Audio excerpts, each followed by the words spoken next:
समाज को डरी सोशल मीडिया को डरी आपण एई भली भूमिका रहिया पई पसंद करंती ना इंटरनल फीलिंग जो आपण निजको एई भली भाव में प्रोजेक्ट करंती?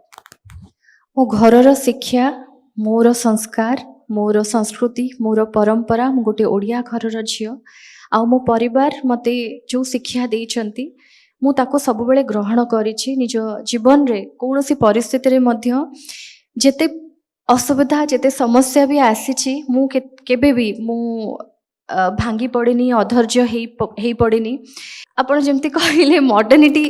जेमती बारंबार सेही कथाटा को आपण आणुचंती कि सोशल मीडिया कथा भी आपण आणुचंती सोशल मीडिया काहे जन को मानसिक स्तर रे जने दुर्बल हबो कि डरिबो जदि सेमती किछि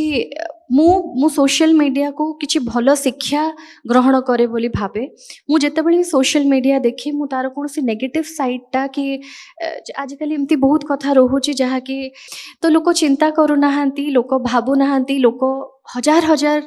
किलोमीटर दूर रे 100 किलोमीटर रे दूर रे रहुचंती से लोकन को जानू भी नाहांती तांको विषय मत रखुचंती मंतव्य रखुचंती कहा विषय न जानिकी तेणु से कथा को तो सीरियसली मु नहीं नाही सोशल मीडिया रो निश्चय मु भल शिक्षा ग्रहण करे मु कहबी।